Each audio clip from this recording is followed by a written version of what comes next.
A paz do Senhor Jesus Cristo a todos, a paz do Senhor missionário Mauro Malafaia aqui no canal Palavra Missionária. Nós estamos aqui para pregar o verdadeiro e genuíno Evangelho do Senhor. É disso que nós estamos falando. Mas antes da gente falar qualquer coisa aqui, ó, deixa seu joinha, se inscreva no canal, ative o sininho das notificações, compartilhe, comente. Vem fazer parte da nossa comunidade cristã, Missão Atalaia, pregando o verdadeiro e genuíno Evangelho do Senhor. É disso que nós estamos falando. Nós estamos fazendo aqui uma sequência no capítulo 17, nós vamos terminá-lo, né, do Atos dos Apóstolos, capítulo 17. Nós já falamos de Paulo em Tessalônica, vai nos vídeos anteriores aí.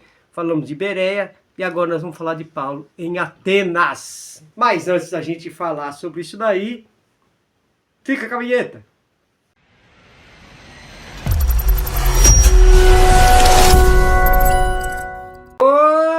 Voltamos, vamos lá. Paulo agora está em Atenas, né?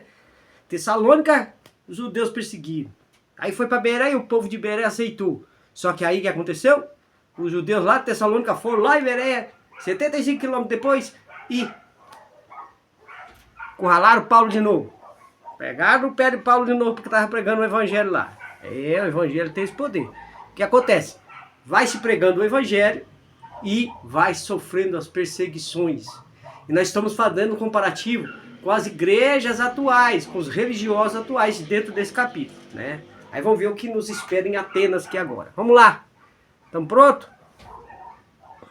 Atos dos Apóstolos, capítulo 17, versículo 16. Atos dos Apóstolos, capítulo 17, versículo 16. Vamos embora para cima. Vamos para cima aí, vamos para cima. Enquanto Paulo os esperava em Atenas, esperava quem? Silas e Timóteo, tá? Em Atenas. O seu espírito se comovia em si mesmo, vendo a cidade tão entregue à idolatria. Olha aí essa situação. Quer dizer que estava cheia de ídolos. Quais os ídolos que nós criamos hoje em dia? Nós sabemos muito bem que a igreja evangélica hoje em dia ela não tem ídolos. Assim, não tem imagem, não tem esculturas. Mas criamos ídolos, pregadores e pastores, e irmãos e irmãs. Vamos criando aqueles ídolos gospels, como eu digo. Eu sempre costumo dizer que são ídolos gospel. Aí está o perigo, porque se torna idolatria. Isso também é idolatria. É colocar alguma coisa no centro da sua atenção, da sua emoção e do seu coração. E isso ultrapassa o quê?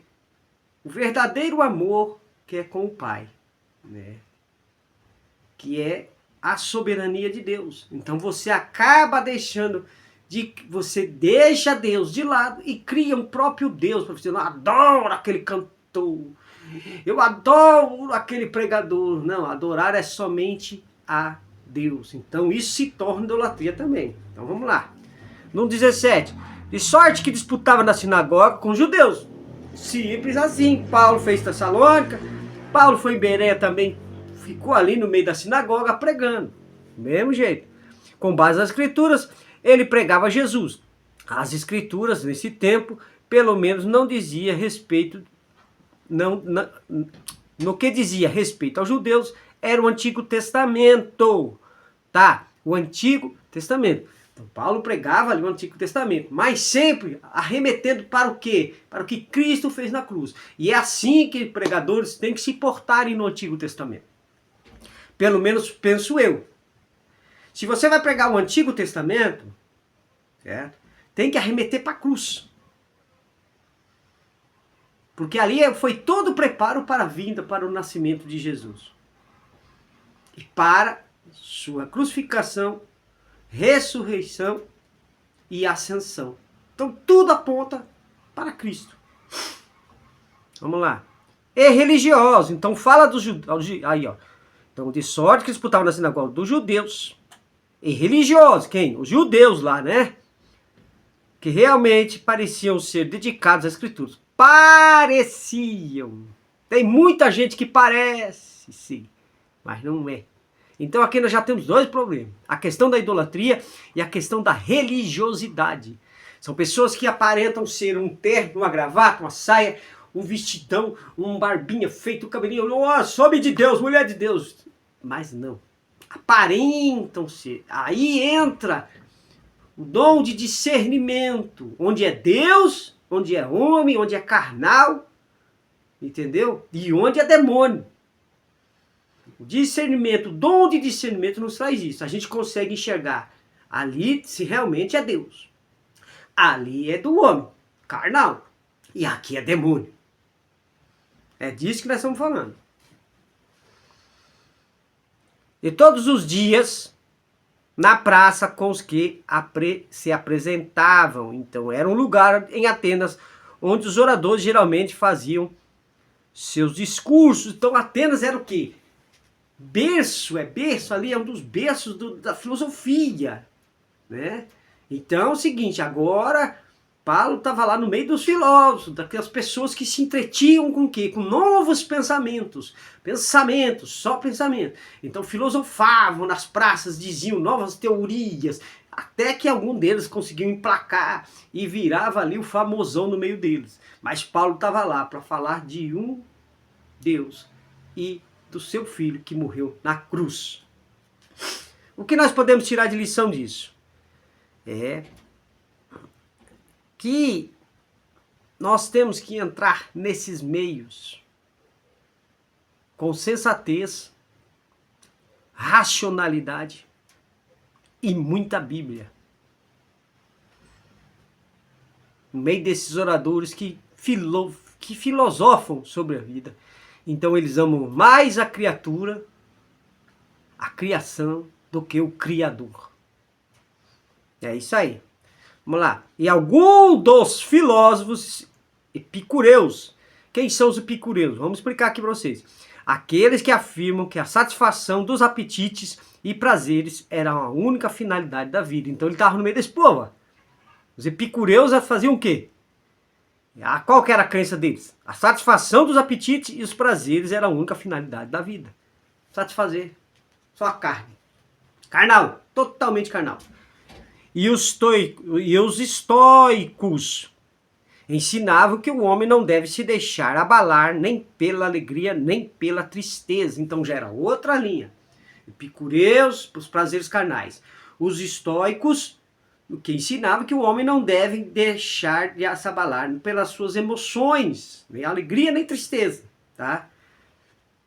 Aí o que eles podem fazer? Contendiam com ele. Então desafiavam suas declarações a respeito de Cristo. Então eles tinham um embate. Epicureus e estoicos. Tá? E uns diziam, o que quer dizer este paroleiro? Paroleiro mesmo. Fazia uma pergunta. O que quer dizer esse paroleiro? O que é isso aí, irmão? O que é isso? Que doideira é essa? Que palavra? Era maior insulto que eles podiam pensar. Então era uma forma de, vamos colocar, de paródia. Então viam graça, às vezes fala chacota. Entendeu? O que quer dizer esse paroleiro? Então insultavam eles, insultavam Paulo. Né? Então o que acontece? Na verdade aqui eles faziam o quê? Eles estavam zombando e desfazendo das falas de Paulo no meio deles. Então, o que é? Por quê? Porque lhes anuncia a Jesus e a ressurreição. Então eles não queriam uma ressurreição. Eles não queriam. Simplesmente porque não queriam a ideia de viver esta vida de novo. Isso revela que eles não haviam entendido de modo algum o que Paulo havia dito. Então eles estavam confundindo reencarnação com ressurreição. Eles não queriam viver essa vida de novo. Então eles achavam que Paulo estava pregando sobre reencarnação, por exemplo, que vai uma vida, volta depois morre, depois nasce de novo, né? Como se prega o espiritismo. Então não, Paulo não estava falando sobre isso. Eles não estavam entendendo isso. Então a mente deles não estava confundindo. Né? A ressurreição foi de Cristo. Foi para a ascensão dele. Né? Agora, eles não estavam compreendendo essa linha de pensamento. Então vamos lá. E tomando-o, o levaram ao aerópago. Então refere-se o quê? O que é o aerópago? Prestem atenção. Refere-se à colina de Marte, que ficava em frente à Acrópolis. Esta era a Corte Suprema de Atenas. Então, era a Corte Suprema. Levaram ele pro Supremo, pro Xandão. Aleluia. Levaram ele pro Xandão. É isso aí. Dizendo, poderemos nós saber que nova doutrina é esta de que falas? Perguntaram para Paulo. Paulo aqui está se confrontando com os juízes da Suprema Corte de Atenas. Então tá lá com o Xandão. Foi lá com o Xandão, velho. O careca lá, o Xandão. Lá. É a mesma coisa se você estivesse falando aí uma nova doutrina, qualquer coisa. Você tivesse aí com os seus pensamentos cristãos. E hoje em dia nós estamos sendo levados o quê? Muitos pastores aí estão sendo levados o quê? À justiça, tomando processo de ativismos, né? E estão levados à corte para responder isso judicialmente. E a gente sabemos que isso já está acontecendo no meio de nós. Em alguns países, então, é pior, né? Não tem nem discussão. Já vai logo para né? Tem nem discussão. Mas aqui no Brasil ainda está indo para a corte ainda, viu? Mas igrejas já estão com porta lacrada. Tem uma igreja na Zona Leste em São Paulo que está, uma Assembleia de Deus de 50 anos, que está lacrado pela Prefeitura de São Paulo. Procurem aí que vocês vão achar. Eu vou achar o vídeo, depois eu vou colocar até aqui no canal, para nós vermos. Então nós já estamos tomando o quê? Represárias pela nossa fé. Pastores que não podem dizer muitas coisas, no Congresso está sendo discutido, debatido já essas coisas, em Efésios, né?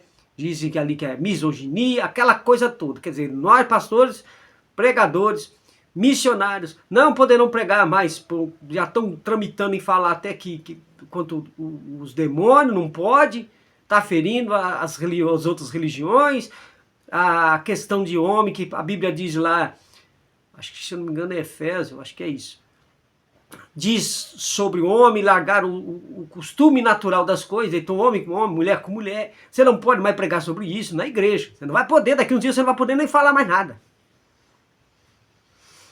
É isso aí, então cuidado, crente, nossa luta não é contra a carne nem contra o sangue, é contra os principados, potestades e as hostes malignas que estão aí pairando aí, ó, né? Estão pairando aí nuvens carregadas aí, atropelando, querendo atropelar os crentes, né? E nós temos que permanecer firmes na fé e na palavra. Vamos lá.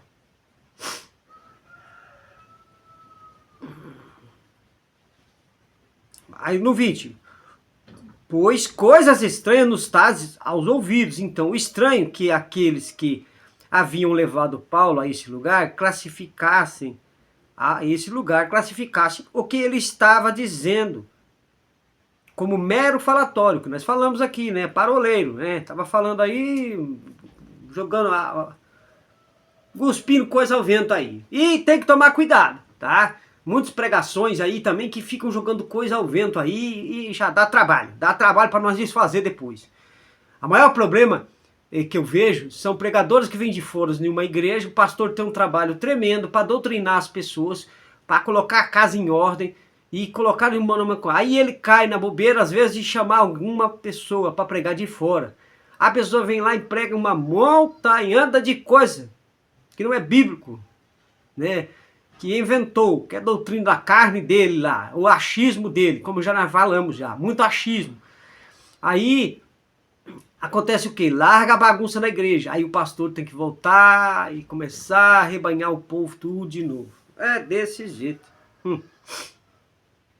Ali, falatório. Mas que, no entanto, se acreditasse que fosse importante o suficiente para que fosse levado à corte mais alta de Atenas. Então é o seguinte, eles achavam que era falácia, era coisa à toa. Era um cara, e tem um cara gritando doido na rua aí. Um paroleiro aí, tá doidão aí na rua, falando uma nova filosofia, uma nova visão de vida, cosmovisão de vida. Vamos levar ele para a Suprema Corte lá, para ele se explicar lá, porque nós não tá entendendo esse negócio não. O cara com esse mero falatório aí não tá dando certo.